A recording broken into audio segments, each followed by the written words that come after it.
Welcome everyone at this webinar of the Illicit Trade Group. My name is Pim Geelhoed. I'm Associate Professor of Criminal Law and one of the coordinators of the Illicit Trade Group together with Francesco Giumelli.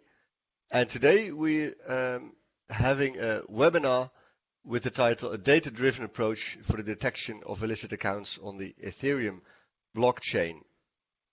And with us is George Azzopardi. Welcome, George. Thank you. George is assistant professor, tenure track of computer science at the University of Groningen. He also is affiliated with the University of Malta, and he's the chief AI scientist at the company Zeal. And he is speaking to us today on this topic related to an article that he published together with two colleagues that's on the screen right now, called Detection of Illicit Accounts over the Ethereum blockchain in the journal Expert Systems with Applications. And that's a very interesting topic from all kinds of perspectives. I guess primarily from the computer science perspective, because that's what his background is. But also if I try to relate to it, it's very relevant for law enforcement, for enforcement of money laundering, which is, of course, hotly debated in that respect. Money laundering with the use of cryptocurrencies is a very important topic. And they found some interesting things, and George is going to explain all of that. We welcome him, and we're very happy that he joins us, that he is willing to take time to discuss these matters within the ITG group in this webinar. I have to make an announcement that this presentation is recorded. The discussion afterwards is not recorded. So that's so we all know that. And I would say, George, over to you. The floor is yours. Thank you very much, Pim. Hello, everyone. Good afternoon. Thanks for this kind introduction, and thanks for inviting me to give this webinar today. And other times we would have been in person and in the same room, but this is the best we can do given the circumstances. Last September, I had the pleasure to meet Professor Francesco Giumelli. Actually, we never met in person as well. We only met online so far. And thanks to him, I've been introduced to this community of illicit trade. And since then, we kept regular contact. And now I'm also happy to be even a member of this community.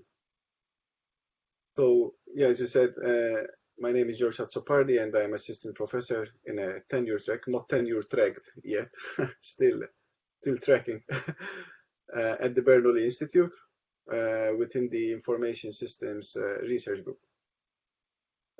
However, my background and research interests are in the fields of data science that deals with structured and unstructured data, such as images, videos, and other types of data, as we will see today. Today, I'm going to give a talk about, to demonstrate how data science can actually be used in the field also of illicit trade. In particular, I will show how we can build a computational model to detect illicit accounts over a blockchain, specifically on the Ethereum blockchain.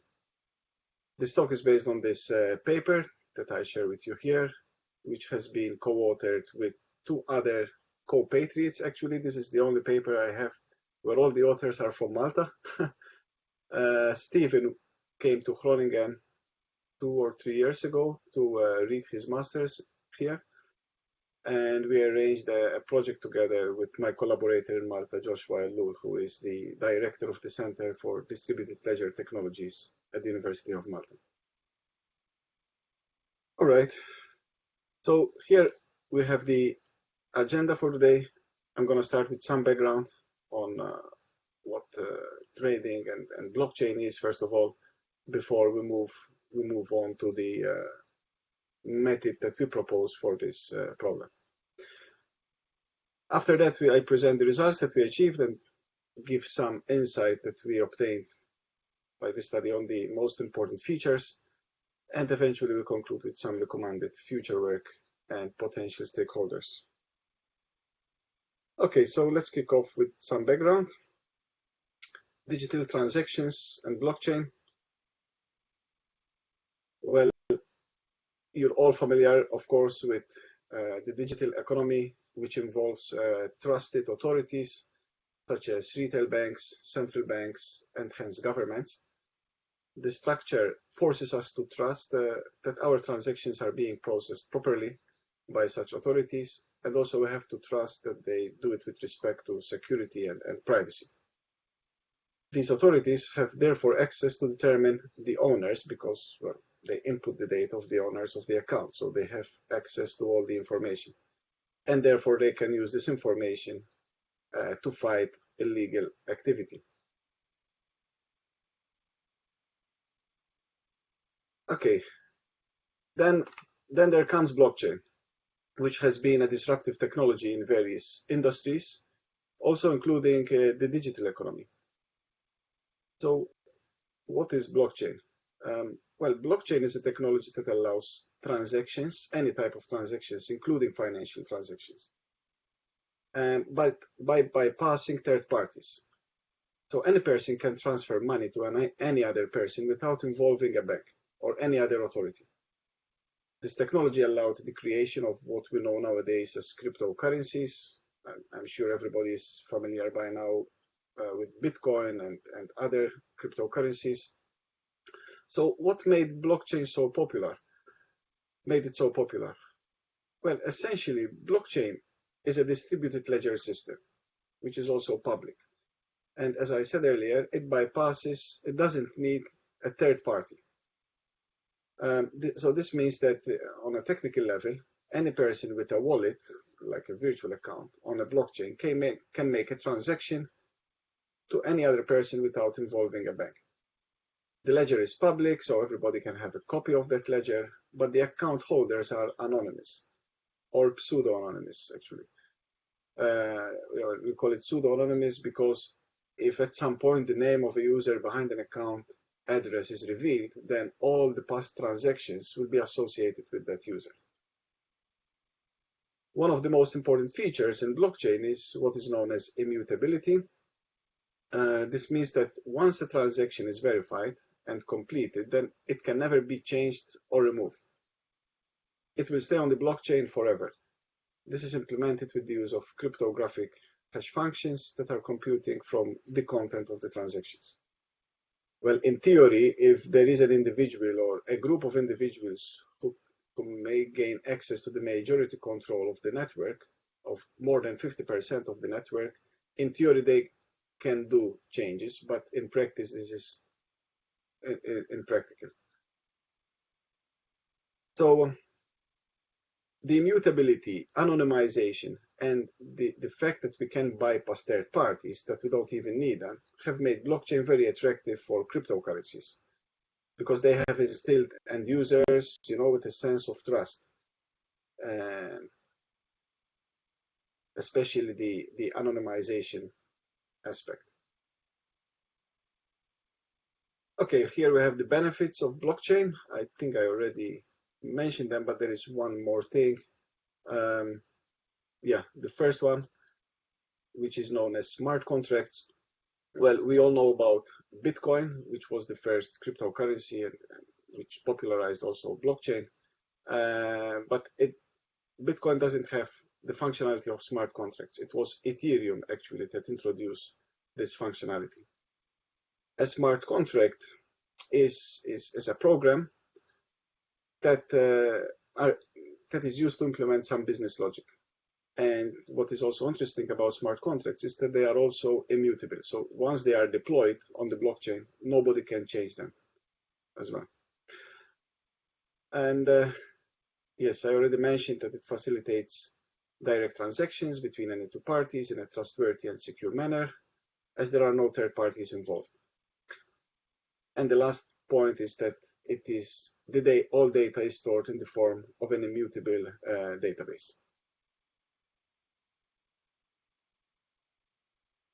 Okay, Ethereum. Well, as I said, while Bitcoin is the most famous blockchain, which started in 2009, other blockchains have popped up since then, and Ethereum has become the second most popular blockchain, and also its cryptocurrency Ether.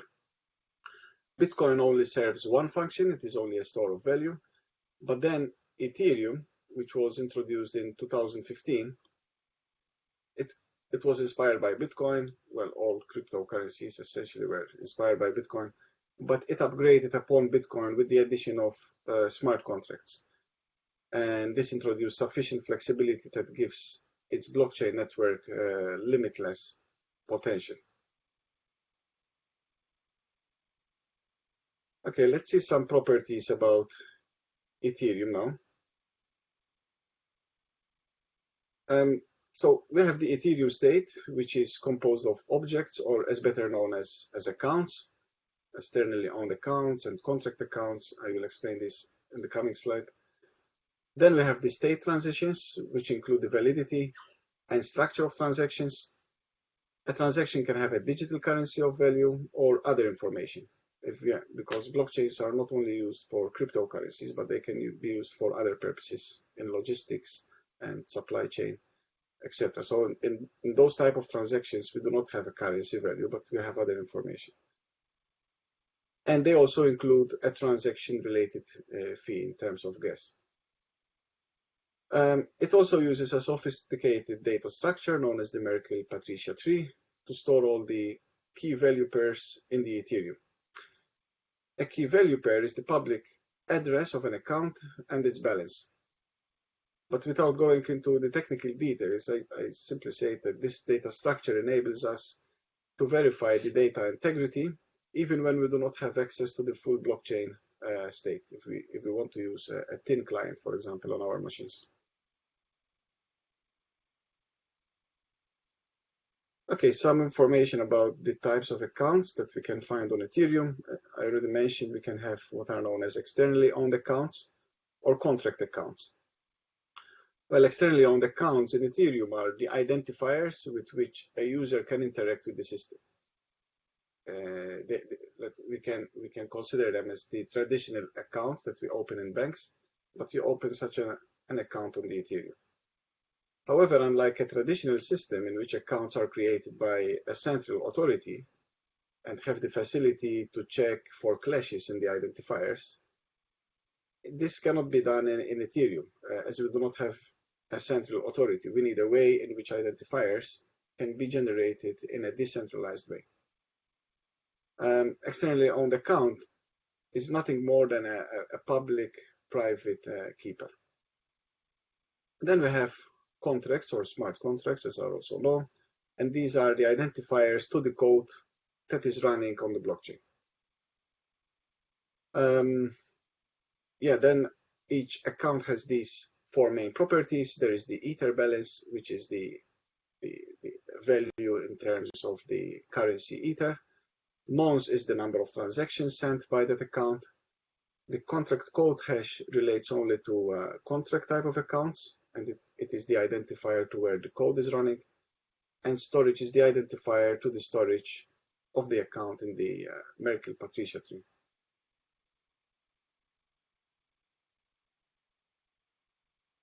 Okay, so you might ask, from all these cryptocurrencies or blockchains, why did we choose Ethereum to focus on the study? Well, as I mentioned, it is the second largest cryptocurrency market, and it has the largest number of active developers. This is something which attracted us also a lot. Their platform is very powerful. It is the most used platform as far as we know, and it was a leader, it still is, in the smart contract platform. And yeah, so these were the reasons why we focused on Ethereum, but what I'm going to show you today can actually be applied on any type of blockchain. Okay, let's have a look at the legal digital activities now. You probably know more than me, so I will skim through them. So yeah, I'm sure these terms are very familiar with everyone in the audience. So I don't think we need to spend too much time on this. We know that money laundering is a big deal, which is the process of changing large amounts of money obtained from crimes, essentially such as drug and human trafficking, into a legitimate source. We're also used nowadays to receiving emails, phishing scams and frauds, whereby with social engineering, people try to steal your identity and therefore have access to your financial details. In fact, this has been a topic of interest for many big banks that have invested heavily in implementing anomaly detection systems. For instance, I have a credit card account with a Maltese bank, and sometimes when I do an irregular, let's call it irregular transaction, spending something not usual from my spending behavior, they call me sometimes or sending me SMSs to verify that that transaction really originated from my side. Okay, here are some facts about economic crime. This was an interesting fact that we discovered in 2019, $29 billion in credit card fraud. It's unbelievable. And apparently it has been increasing heavily during the COVID pandemic.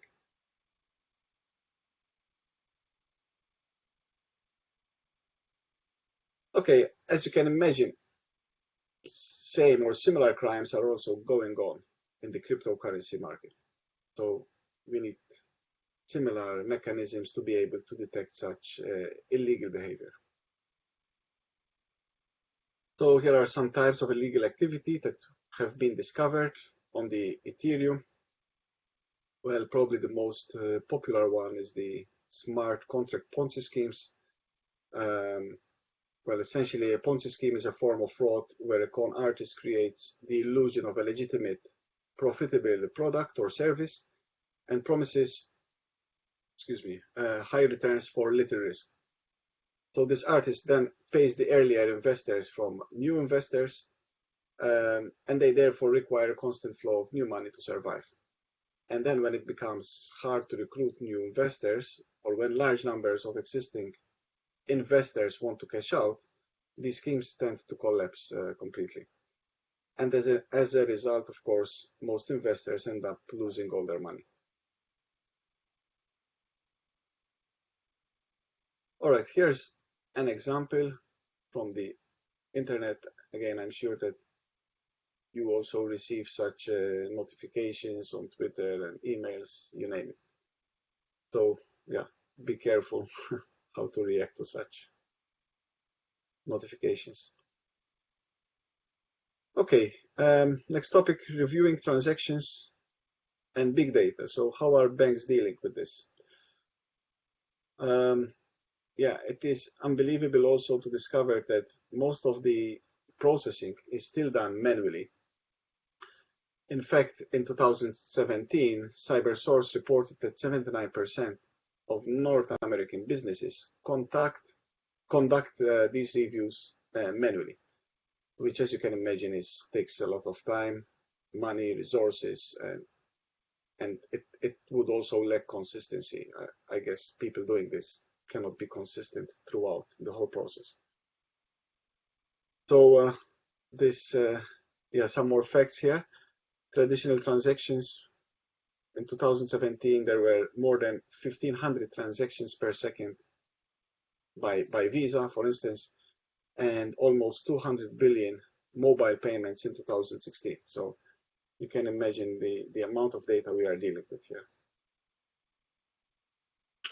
And therefore, this brings us to the actual topic of today, that is the automatic processing, especially to detect illegal activity and on the Ethereum blockchain for this topic. But before showing our proposed method, let us first have a look at what other people tried to do in this respect. And up to the point where we started the study, we could find two related studies where they applied to what is known as unsupervised learning to try to extract some patterns from the Ethereum blockchain. But they were more, the first one was more on the transaction level, and the other one was more type of exploratory analysis using graph analysis, just to gain insight from the blockchain.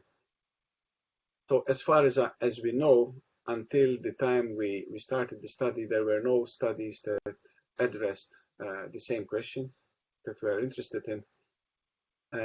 But I'm aware that since our publication, there have been more activity in this direction. Okay, so here we have the slide about that introduces our work now. This is the research question. Can we automatically detect illicit accounts based on their properties and their activity, their transaction activity?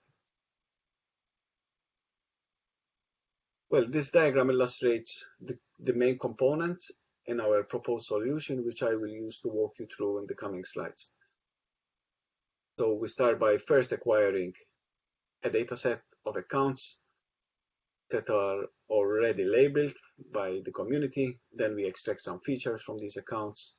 We do some cleanup, and then we move on to the machine learning model. And eventually I will share the results that we got. Okay, the first component, accounts. Well, as I said earlier, since as far as we know, we were the first to address this question, we couldn't find any benchmark data set, so we had to build one ourselves.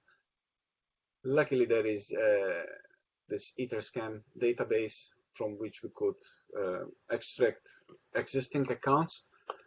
And actually, there's a community, the Ethereum community, that already flags accounts that have been found to be illicit.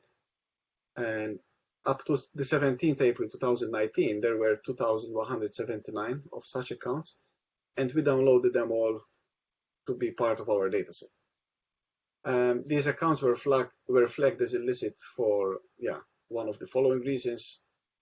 So all in all, they all had problems that made them illicit. Then similarly, we had to also have a list of accounts that were not illicit. So we have a comparison. We have a description or a set of properties that describe illicit accounts, but similarly, we needed also to describe normal accounts. So there are, as you can imagine, thousands of such accounts, but we wanted to have a roughly balanced data set.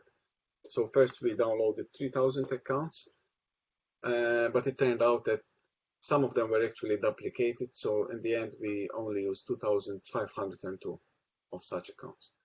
So our data set now consists of around a bit more than 2,000 of illicit accounts and around 2,500 of normal accounts. We also have made this data set publicly available, so other scientists don't need to go through this process all over again, and they will be able also to compare the results using exactly the same data set.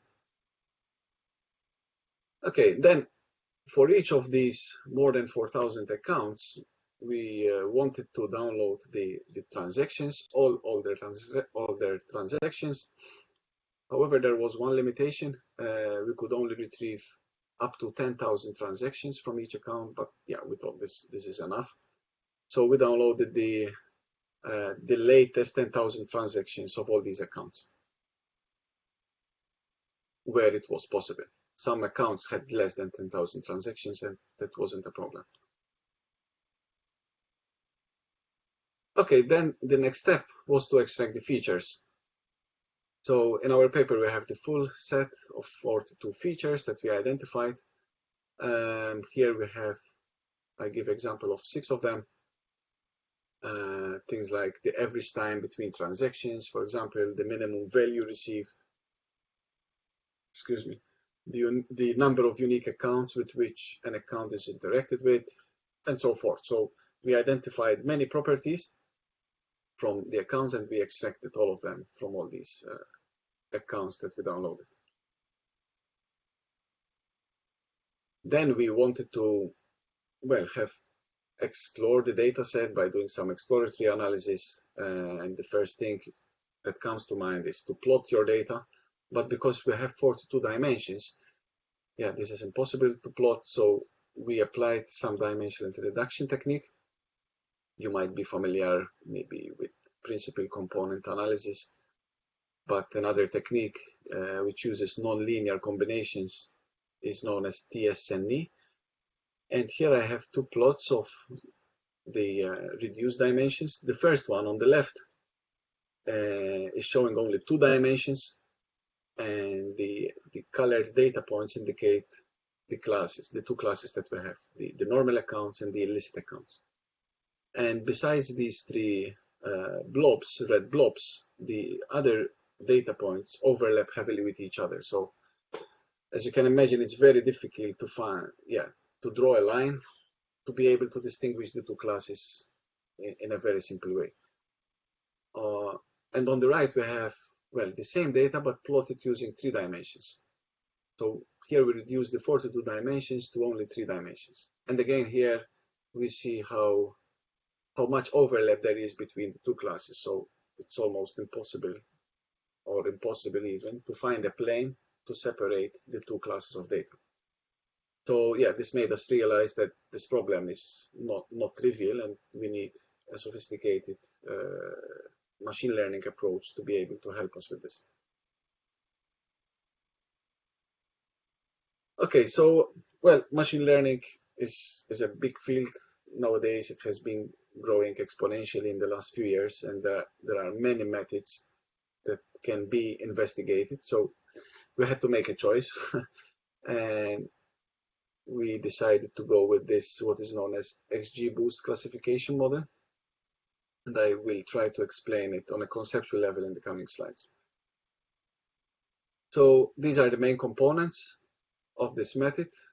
You might be familiar with what is known as a decision tree. So this is the basis function of the XGBoost classification model. Let's see what each of these components are. Well, a decision tree is one of the simplest and yet very effective classification model that is also highly interpretable. This is something that many domain experts prefer to have, rather than having a simple label at the end. You would also like to have why the processing resulted in that label. So here I have a simple example, which I found from the internet, is to determine whether we should do some sports outdoors or not, for example, based on the weather conditions. So you start with the root decision. If it's windy, okay, then you check what the outlook is. If it's overcast, then yes, we can play outdoors. If it's rainy, no. And if it's sunny, we check for humidity, and so forth. So this gives you a hierarchy of decisions until you come to the final decision.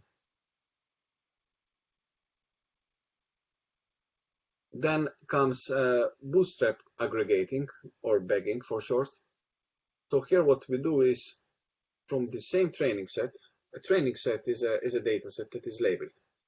So we already know that some accounts are healthy or normal, and others are illicit in our case. Okay? So from the training set, we sample many subsets. And for each subset, we create a decision tree out of them. So we end up, if we sample 10 times, we end up with 10 decision trees. And then finally, the final decision is based on aggregating the decisions by all these classifiers. So this arrangement is usually known, the technical term is ensemble of classifiers. And finally, its aggregation is based on a voting scheme. Okay, another technical term is random forest. This is very similar to bagging, but instead of only sampling a subset randomly from the training set, we also use a random subset of dimensions. Instead of using all the 42 dimensions in our case, you can use 30 dimensions or 20. And every time you change these dimensions for different decision trees. So this was found to be very effective in order to avoid what is known as overfitting. Overfitting means that you have a model that is very good to classify the training data, but then is not very good to classify new data. So the example I usually use with students is that when you are preparing for an exam, you study all the model answers of the past exams by heart, but then you are not able to generalize for a new exam. you cannot generalize your knowledge for new questions. So that's overfitting in machine learning. Okay, the next technical term is boosting. So what happens here with boosting is that, again, here we have a sequence of decision trees or base classifiers, but they are not trained in parallel because they depend on the effectiveness of the previous ones. So let's start with the first one. We train the first decision tree, then we apply some data to it to see how it performs, and then the data points that are wrongly classified will be given more importance to train the next classifier. So there is a weighting scheme involved in boosting. So I'm not sure if you see my pointer. Yeah, I think you see it. So we start with this decision tree, then we evaluate it with some data points, which gives us some output, and that output is used as input to the next decision tree, and so forth. So you can do this for as many times as you want. And then with boosting, we also learn what is known as a weight function associated with each base classifier.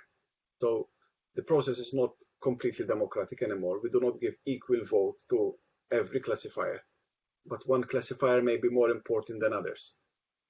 And this is indicated by this alpha parameter over here.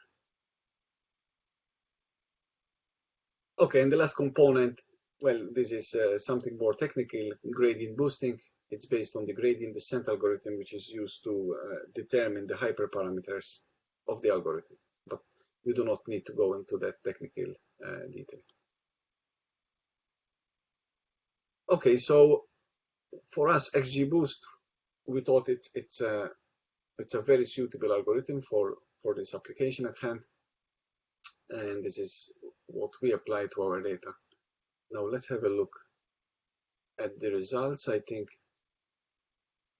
yeah, what we show with these plots is that the model that we learn is not overfitting. It's quite a technical plot, which is important in machine learning because you need to demonstrate that whatever you're learning is able to generalize for new items as well. But let's go to these results, which are more interesting, I think. So what are we showing here? Well, the most important column is the last one, is the accuracy rate, meaning how many correct guesses our model makes. So this shows that 96% of the time our model makes the correct classification, whether it's an illicit account or a normal account. And the way we did the experiments is using what is known as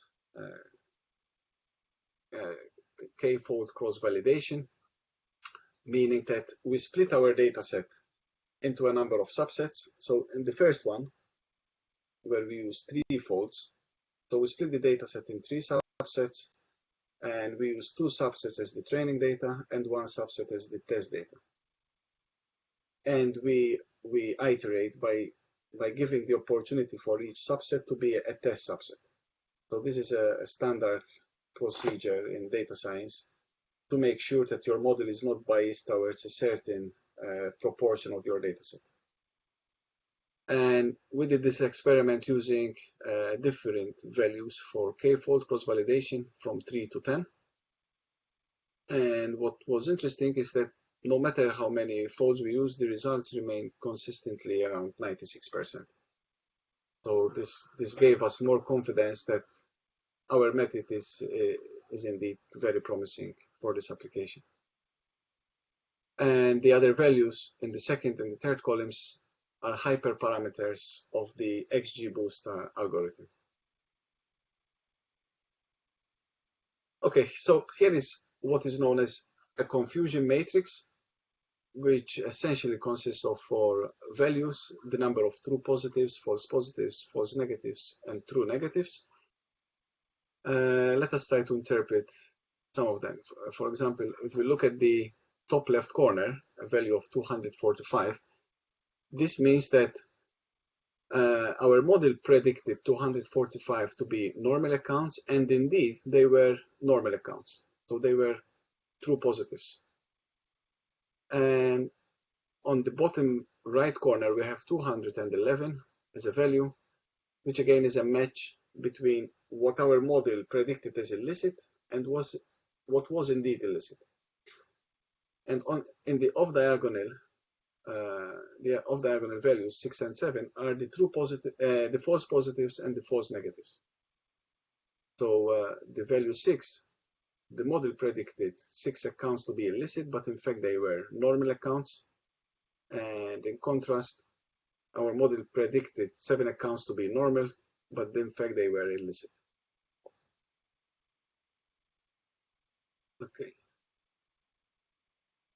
Now let's have a look at some examples that were classified as false negatives and false positives. Well, these are the addresses in hexadecimal, the identifiers of the accounts that were falsely classified. And we can have a look at a specific account. For example, this account was active for a period of 3 hours in total. Let me see which account was this, for C115. So this was a false negative. This is the one over here, the first one in the false negative list. So false negative, meaning that our model classified it as a normal account, but in fact it was an illicit account. And these are some properties about that account. And here there's another example with some other properties. Okay, let's now have a look at what turned out to be the most important features for our model. Well, here I'm showing only the top 10, I guess, features. So the most important feature turned out to be the time difference between the first and the last transaction in number of minutes. Apparently, illicit accounts tend to have a lifetime much shorter than normal accounts. Usually they are created on purpose for illicit trade. Also, total ether balance, the minimum value received, and so forth. I think when we look at them, they all somehow make sense to us. Because indeed there is a difference. A person who has illicit intentions opens accounts and trades with smaller values, for example, but with higher frequency, and the account also lives much shorter than a normal account. But a full list of the feature importance is also provided in our paper. Okay, I see I am just in time to conclude this talk. So first of all, what have we learned so far? Well, we have shown that with a state-of-the-art data science pipeline, we have very promising results to identify illicit accounts on the Ethereum blockchain. So we hope that this research will motivate further research in this direction. And we have identified some future directions already. One of them, it's quite natural to see how it performs on other blockchain networks.